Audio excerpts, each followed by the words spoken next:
এদিকে নানা সীমাবদ্ধতা নিয়ে প্রায় ৩ কোটি মানুষকে চিকিৎসা সেবা দিচ্ছে চট্টগ্রাম মেডিকেল কলেজ হাসপাতাল। প্রতিষ্ঠানটির পরিবেশ ও চিকিৎসা সেবা নিয়ে মোটামুটি সন্তুষ্ট চিকিৎসা নিতে আসা রোগীরা। তবে দালালের দৌরাত্ম্য আর সেবার ক্ষেত্রে ধীরগতির অভিযোগ চিকিৎসা নিতে আসা রোগী ও স্বজনদের। চট্টগ্রাম থেকে ফিরে আহাদুল ইসলাম বাবুর ক্যামেরায় আরো জানাচ্ছেন সজল দাস। চট্টগ্রাম মেডিকেল কলেজ হাসপাতালের বহির্বিভাগের নিয়মিত দৃশ্য এটি। দীর্ঘ লাইনে দাঁড়িয়ে টিকিট সংগ্রহ করা। সময়ের সাথে তাল মিলিয়ে উন্নতি হয়েছে হাসপাতালের। 500 বেড থেকে বেড়ে বেড সংখ্যা এখন 1300। যদিও এটা 1300 বেড হাসপাতাল, কিন্তু আজকে আমার রোগী আছে 2600, ডাবল। তা আমরা যারাই আসছে তাদেরকে চিকিৎসা দেওয়ার জন্য ব্যবস্থা করছি। ইতিমধ্যে সরকার এদের অ্যাকোমোডেশনের জন্য একটা বিল্ডিং বানানো হয়েছে 10 তলা। যে বিল্ডিংয়ে আমরা শীঘ্রই, এটা 2 মাস 2 লাগবে, এটা কমপ্লিট হতে হলে পরে আমাদের কিছু ওয়ার্ড শিফট হয়ে গেলে রোগী আমরা কিছু শিফট করে দিতে পারবো, এবং আরও একটি 500 বেডের হাসপাতালের পরিকল্পনা আছে।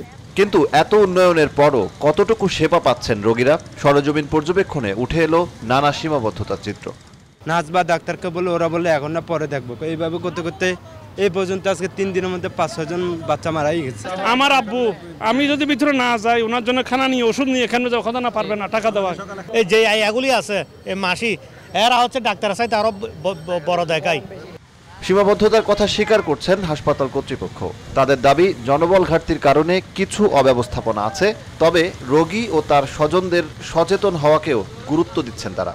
একটা বাল্ক অ্যামাউন্ট অফ পেশেন্ট আমাদের কাছে এখানে আসে, সেই অনুপাতে আমাদের যেহেতু সরকারি হাসপাতাল চিকিৎসা সেবা আমরা যতটুকু সম্ভব দিই, কিন্তু সেই অনুপাতে আমাদের চিকিৎসা সেবা যে সরবরাহ সেটা অনেক কম। প্রফেসর থেকে অ্যাসিস্ট্যান্ট প্রফেসর পর্যন্ত যে জনবল আছে সেই জনবলকে সৃষ্টি করা হয়, কিন্তু duty doctor, that is medical অফিসারের পোস্টগুলো অনেক কম, যার ফলে একটা ভারসাম্যহীন জনবল নিয়ে সার্বক্ষণিক কাজ চালু রাখার একটা সমস্যা।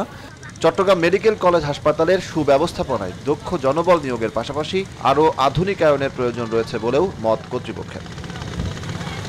সজল দাস, নিউজ 24, চট্টগ্রাম।